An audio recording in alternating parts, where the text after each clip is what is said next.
नमस्ते दोस्तों, मैं आपकी दोस्त लक्ष्मी स्वागत करती हूं आपके अपने YouTube चैनल स्टडी विद लक्ष्मीपाल में। दोस्तों, आज इस वीडियो में हम फ्रैक्शन से रिलेटेड पढ़ेंगे कि जो फ्रैक्शन वैल्यू है उसे हम सॉल्व कैसे करते हैं। तो इसे जानने के लिए रिक्वेस्ट रहेगी दोस्तों, वीडियो के अंत तक बने रहें। तो चलिए शुरू करते हैं फ्रैक्शन वैल्यू।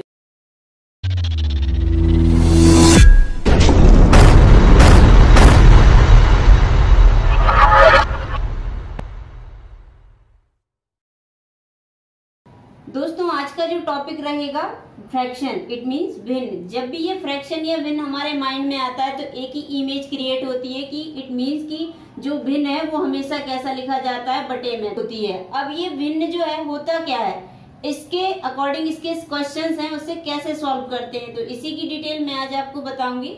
फर्स्टली हम भिन्न के अकॉर्डिंग पढ़ेंगे कि ये होता क्या है, इसे किस तरीके से सॉल्व किया जाता है, और इसी के साथ साथ हम जो फ्रैक्शन वैल्यू है उसे डेसिमल में कैसे कन्वर्ट करते हैं, तो उसके रिगार्डिंग डिटेल में आज आपको बताऊंगी। अब फॉर एग्जाम्पल हमने मान लिया है इस भिन्न के अकॉर्डिंग इसे कैसे हम समझ सकते हैं। हमारे पास 5 रुपए हैं और उन्हें 3 लोगों में बांटना है। तो 3 लोगों में हमने बांटा तो हमारे पास कितने बचे, 2। ये 2 बचे, तो इस 2 को हमें फिर से इन्हीं 3 लोगों में बांटना है। तो ये जो वैल्यू है 1 के अकॉर्डिंग तो इनमें बांटी नहीं जाएगी, तो इसी वैल्यू को हम 1 से जो कम में बांटते हैं, इट मीन्स कि जो इसका हिस्सा रहेगा कि ये 100% का कितना हिस्सा इस पे गया, उसके अकॉर्डिंग इसे हम समझते हैं। सबसे पहले दोस्तों, ये जो ऊपर की संख्या होती है भिन्न में, इसे क्या कहते हैं, अंश, इट मीन्स न्यूमरेटर। अब ये जो नीचे की संख्या है इसे क्या कहते हैं, हर। अब ये जो भिन्न है इसके कुछ टाइप्स भी होते हैं। अगर उन टाइप्स की बात करें तो जो भिन्न के टाइप हैं, फर्स्टली होता है उपयुक्त भिन्न। उपयुक्त भिन्न क्या होता है, जिसमें ये जो अंश की संख्या है वो हर से छोटी होती है। इट मीन्स ये अंश छोटा होता है और हर बड़ा होता है, वो हमारी होती है उपयुक्त भिन्न। फिर सेकंड आता है अनुपयुक्त भिन्न। उसमें अनुपयुक्त भिन्न क्या होता है कि जिसमें हमारा अंश तो बड़ा होता है और हर इसका छोटा होता है, तो ये आ गया इसका अनुपयुक्त भिन्न। थर्ड जो हमारा रहेगा मिश्रित भिन्न। मिश्रित भिन्न में क्या होता है कि जो हमारे पास संख्या होती है वो मिश्रित में दी होती है। इट मीन्स कि 1 सही 1/2 इस तरीके से लिखा होता है, उसे बोलते हैं मिश्रित भिन्न। अब ये तो हुए हमारे टाइप्स। अब इसको हम एग्जाम्पल के तौर पे समझते हैं। अब जो फ्रैक्शन वैल्यू होती है हमारी, इट मीन्स कि जो 1 है, अब ये तो हमारे पास क्या है, 100% है। अगर इसका आधा हुआ तो वो हमारे पास कितना रहेगा, 50%। तो उस 50% को हम कैसे मेंशन करेंगे, 1/2। ये हो गया हमारा 50%। अब ये था हमारे पास कितना, 100%, ये कितना हुआ हमारा 50%। तो इसे अगर हम भिन्न में इसे समझेंगे तो ये किस तरीके से लिखा जाएगा, 1/2। अब ये हुआ 1 गुना, ये हुआ 2 गुना। अगर 1/3 करें, इट मीन्स कि अगर इसे 100 को 3 पार्ट में बांटें फ्रैक्शन वैल्यू के अकॉर्डिंग, तो ये हमारा कितना हो जाएगा, 3 1/3। तो इस तरीके से ये फ्रैक्शन वैल्यू होती है। आप इसे आगे भी मेंशन कर सकते हैं, बिकॉज फ्रैक्शन से रिलेटेड जो क्वेश्चंस आते हैं वो इसी से रिलेटेड कई कॉन्सेप्ट होते हैं और इनके अकॉर्डिंग ही क्वेश्चंस पूछे जाते हैं। अब ये जो फ्रैक्शन वैल्यू है ये हमारे लिए एग्जाम में जो सिंप्लीफिकेशन से क्वेश्चंस आते हैं उनमें मेन वर्क करती है। तो इसके रिगार्डिंग ये जो इस तरीके का आप टेबल बना लीजिएगा, जैसे कि ये मैं आपको इतना बता देती हूँ, देन आप इसी के अकॉर्डिंग आगे बिल्कुल इजी तरीके से बना सकते हैं। फर्स्टली अगर ये हमने लिया कितना, 100, ये हमारे पास 100 था, तो हमने कितना लिखा है इसे, 1। अगर इसका 50% रहेगा तो इट मीन्स हमें 1 को 2 भागों में बांटना है। 1 रुपए है और हम इसे 2 लोगों में बांटते हैं, तो कितना कितना होगा वो, 1/2। तो इस तरीके से हम लिख देते हैं कि जो 1 रुपए है हमने उसे कितने लोगों में बांटा, 2। और अगर 1 का ही हम 3 लोगों में बांटे तो हमारे पास किस तरीके से वैल्यू आएगी, 3 1/3।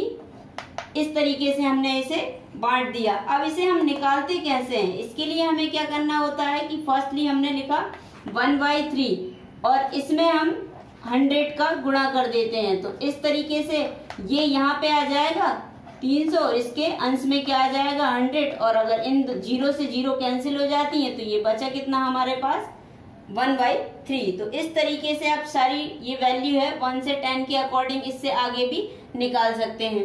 अब 1/4 इट मीन्स क्या होता है, 1 का चौथाई भाग। तो ये हमारे पास कितना रहेगा, 25%। और 1/5 मीन्स एक का जो 100 है उसका 5वां भाग, तो ये कितना रहेगा 20। तो आप इसको इजीली इसी के थ्रू निकाल सकते हैं कि आपको कितना लिखना होता है 1/4। इट मीन्स 100/4, 100 का चौथा भाग लेना है और इसमें आपको गुणा किससे करना है 100 से। ये 2 जीरो से ये 2 जीरो कट जाती हैं तो हमारे पास बचता कितना है 1/4। तो इस तरीके से हम ये फ्रैक्शन वैल्यू निकाल सकते हैं। तो इसी तरीके से आप आगे इसी सीरीज को आप आगे भी फॉलो कर सकते हैं और इसी तरीके से आप निकाल सकते हैं, क्योंकि एग्जाम में बहुत इंपॉर्टेंट होता है सिंप्लीफिकेशन के लिए। जेल बहरी का एग्जाम है उसमें भी इसी टाइप के क्वेश्चन आते हैं, तो जरूरी नहीं है ये बैंक के लिए इम्पोर्टेंट है, ये साथ साथ जो ऑल गवर्नमेंट स्टेट के रिगार्डिंग भी होता है तो उसमें भी, बिकॉज मैथ तो सभी में एक जैसी आती है तो ये उसके लिए भी काफी इम्पोर्टेंट है। अब ये तो हमने सीखा कि फ्रैक्शन वैल्यू हम किस तरीके से निकाल सकते हैं। अब सेकंड आया कि इसे हम डेसिमल में किस तरीके से कन्वर्ट कर सकते हैं। तो इसे डेसिमल में कन्वर्ट करने के लिए हमें क्या करना होता है, फर्स्टली एग्जांपल के लिए हम यहाँ पे लिखते हैं 3/2। ये हमने संख्या लिखी। अब इसको हमें इससे डिवाइड करना है, तो ये कितनी बार जाएगा, फर्स्टली कितनी बार गया 1 टाइम, यहाँ पे कितना बचा हमारे पास 1। अब यहाँ पे 1 तो है तो ये पॉइंट लग जाएगा, तो इट मीन्स यहाँ पे एक 0 बढ़ गई। तो इसी 2 को इससे अगर डिवाइड करेंगे तो ये कितनी बार आ गया 5 बार। तो अगर आप इसे इस तरीके से लिखेंगे तो ये डेसिमल फॉर्म में आ गया, और अगर इस तरीके से लिखेंगे तो ये फ्रैक्शन वैल्यू हो गई। अब इसी तरीके से अगर हम इससे बड़ी संख्या लेते हैं कि हमें इस संख्या को 2 से डिवाइड करना है, तो इसे अगर हम डेसिमल में मेंशन करेंगे तो किस तरीके से लिखेंगे, सबसे पहले हम इसे काटेंगे, ये कितनी बार जाएगा 1 टाइम। यहाँ से हमारे पास 1 बचा, इसको हमने कैरी फॉरवर्ड किया तो ये 12 आ गया। इट मीन्स कि अब ये कितने टाइम जाएगा 6 टाइम। अब ये जो 5 है ये कितनी टाइम जाएगा 2 टाइम, और जो 1 बचा है वो 1 में जब यहाँ पॉइंट लगा तो एक 0 बढ़ गई, तो ये कितना आ गया 5 टाइम। तो इस तरीके से हमने इसे कन्वर्ट कर लिया डेसिमल में, तो ये बहुत ही इजी होता है। अब बारी आती है परसेंटेज की, कि अगर कोई फ्रैक्शन वैल्यू आपके पास है और इसे आपको परसेंटेज में कन्वर्ट करना है तो आप किस तरीके से उसे कन्वर्ट करेंगे। तो सबसे पहले इसको करने के लिए क्या करना होता है, हमने ये संख्या यहाँ पे मेंशन की 1/11, देन इसमें 100 से गुणा किया। अब ये हमारे पास कितना आ गया 100/11। अब इससे हम इसे डिवाइड करेंगे तो ये कितनी टाइम जाएगा 9 टाइम, और 9, ये 100 का 9.09%। और अगर इसी को हम मिश्र भिन्न में लिखते हैं तो किस तरीके से लिख सकते हैं हम, उसके लिए 9, क्योंकि ये 9 टाइम गया, और 9 जब टाइम गया तो 100 में से बचा कितना 1, तो 1 ये हमारा आ गया, और देन जो हर में था 11 वो यहाँ पे मेंशन हो जाएगा। तो इस तरीके से इसे मिश्र भिन्न में भी लिख सकते हैं, तो यही इसका आंसर रहेगा। अब इसी तरीके से अगर इस फ्रैक्शन वैल्यू को हम परसेंटेज में कन्वर्ट करते हैं तो किस तरीके से हमें सॉल्व करना होगा। सबसे पहले तो हमें क्या करना होगा, सेम उसी की तरह की 1/16 लिखेंगे, देन हमें कितने का मल्टीप्लाई करना है 100 का। अब ये हमारे पास कितना आ गया 100/16। इससे हमें क्या करना होता है, इसमें डिवाइड कर देना होता है। तो अगर डिवाइड करेंगे तो हमारे पास जो वैल्यू आएगी वो कितनी आ जाएगी 6, क्योंकि ये अगर 16 का हम इसमें डिवाइड करेंगे तो 6.25।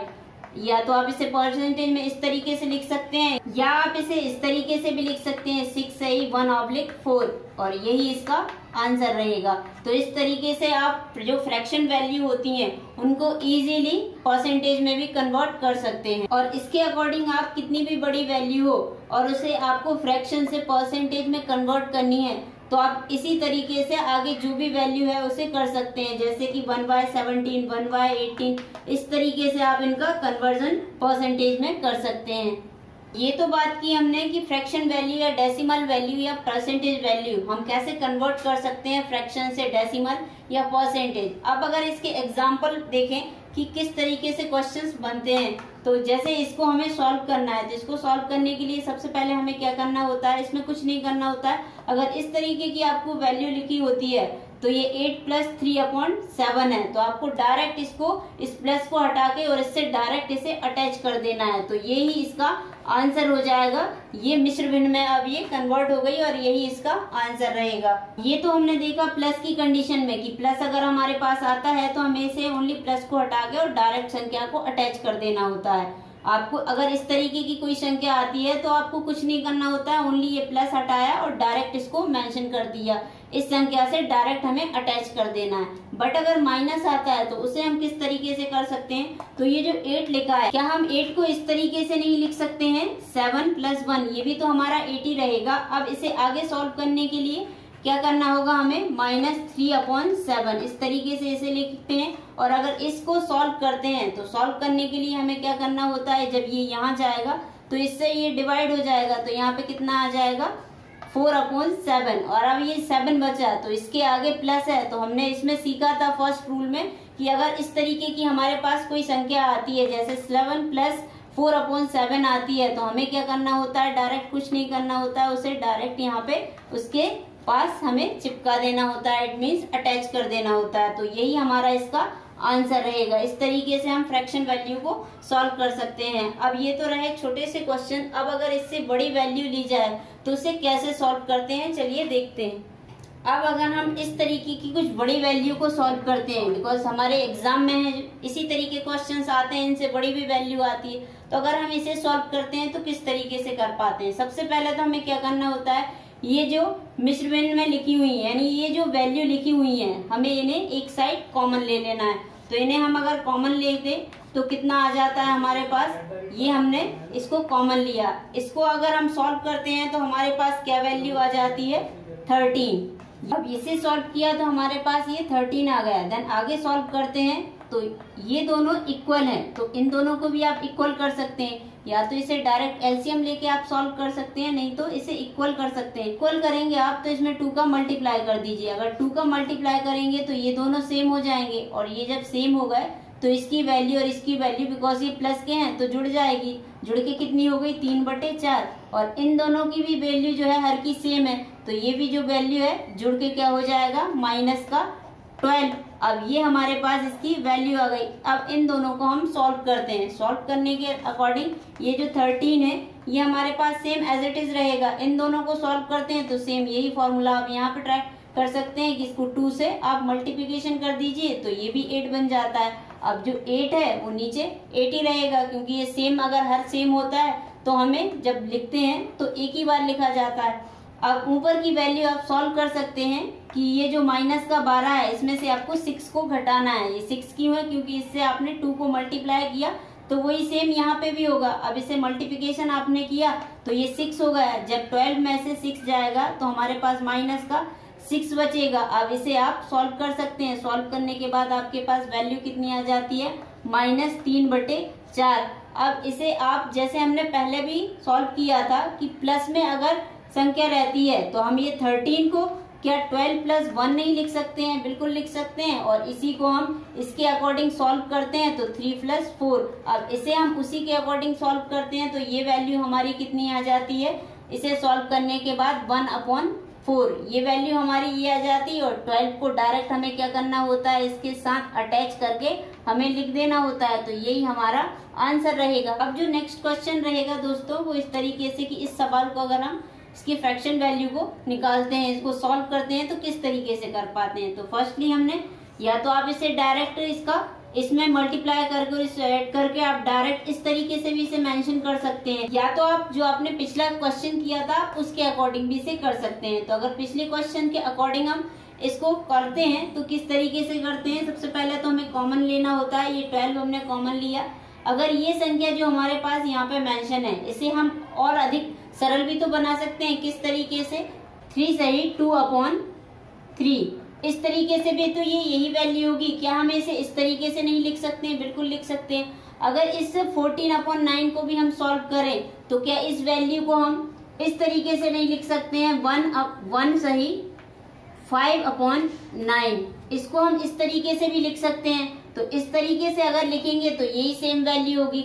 तो हम इस तरीके से अगर इसको लिखते हैं तो ये 1 और 4 मिलके कितना हो जाता है, 5। तो यहाँ से हमारा ये प्लस में 3 आ गया। देन यहाँ से हमारा -4 और 1 कितना हो गया जुड़ के 5। तो माइनस का कितना आ गया हमारे पास, 5। अब ये कोष्टक से बाहर निकल गई हमारी संख्या। कोष्टक के अंदर क्या बचा, 1/3 -8/9 +2/3 देन -5/9। अब ये इस तरीके से हमारे पास ये संख्या बची। देन आगे क्या आता है, अब हमें इसे सॉल्व करना होता है। तो ये हमारे पास सॉल्व के बाद कितना आ जाता है 10। ये तो हमारे पास आ गया 10। अब इस कोष्टक को हम सॉल्व करते हैं। तो इसको सॉल्व करने के लिए जब ये दोनों संख्याएं सेम है और ये दोनों संख्याएं सेम है तो डायरेक्ट हम इनका एलसीएम ले सकते हैं। इन दोनों का अगर एलसीएम लेंगे तो ये कितना हो जाएगा 3/3। इन दोनों का अगर एलसीएम लेंगे तो ये हमारे पास कितना हो जाएगा 9। तो एज इट इज आ जाएगा, क्योंकि अगर आपकी जो संख्या हर में अगर सेम होती है तो आपको ऊपर का जो आंसर है वो एज इट इज मेंशन कर देना होता है उस चिन्ह के साथ, या तो काउंट करके या माइनस करके। तो ये जो संख्या है ये माइनस के बाद कितना आ जाएगा हमारे पास 13/9। अब ये हमारा आ गया नेक्स्ट स्टेप। अब इसको सॉल्व करते हैं। अब इसके अकॉर्डिंग इसे बनाने के लिए 9 बनाने के लिए हमें क्या करना होता है, इसमें 3 का मल्टीप्लाई कर देंगे दोनों साइड, अंश में भी और हर में भी। तो ये बिल्कुल इसकी इक्वल हो जाएगी। इसको सॉल्व करने के लिए अब क्या करेंगे हम, यहाँ पे ये भी 9 हो गया, ये 9 हो गया। तो जब भी हमारा जो डिनोमिनेटर होता है वो अगर सेम होता है तो हमें क्या करना होता है, जो ऊपर अंश की वैल्यू है उसे उसी चिन्ह के साथ या तो प्लस या माइनस जो भी चिन्ह है उसके साथ सॉल्व कर देते हैं। तो यहाँ पे 9 माइनस 13 अगर यहाँ जाएगा तो हमारे पास कितना बचेगा 4 माइनस का, और नीचे क्या वैल्यू आ जाएगी 9, और यहाँ पे हमारे पास क्या है 10 और वो भी प्लस में। अब हमारा जो 10 है वो ऐसे ही आ जाएगा। अगर इसे सॉल्व करते हैं तो ये जो हमारा डिनोमिनेटर है वो सेम हो गया। तो जब भी जो डिनोमिनेटर अगर हमारा सेम हो जाता है तो जो हमारी ऊपर अंश की वैल्यू है हर तो हमारा सेम एज इट इज आ जाएगा, और अंश की वैल्यू या तो उस चिन्ह में, अगर यहाँ पे जैसे माइनस है तो चिन्ह के साथ सॉल्व करेंगे तो यहाँ पे हमारा कितना आ जाता है, ये कितना हो गया 9 में से अगर हम 13 को हटाएंगे तो हमारे पास जो वैल्यू आती है वो कितनी आ जाती है 4। ये हमारे पास वैल्यू बची। अब इसके आगे अगर हम सॉल्व करते हैं तो क्या इस 10 को हम 9 + 1 नहीं लिख सकते हैं, बिल्कुल इसे सॉल्व कर सकते हैं। तो यहाँ पे जो वैल्यू आ जाती है वो 4/9 माइनस के साथ। अब इसे हम सॉल्व कर लेते हैं। तो इसे सॉल्व करेंगे तो ये जो 9 है वो यहाँ आ जाएगा, और अगर 9 में से हम 4 को घटाएंगे तो हमारे पास जो वैल्यू है वो कितनी आ जाती है 5/9। तो इस तरीके से आप फ्रैक्शन की जो बड़ी से बड़ी वैल्यू को इजीली सॉल्व कर सकते हैं। आगे की जो नेक्स्ट वीडियो रहेगी दोस्तों उसमें हम फ्रैक्शन एंड डेसिमल से रिलेटेड और भी एग्जांपल लेंगे कि जो आपका आरआरबी क्लर्क का एग्जामिनेशन है उसमें किस तरीके से क्वेश्चन इससे रिलेटेड पूछे जाते हैं। तो अगली वीडियो में आपसे फिर मिलेंगे।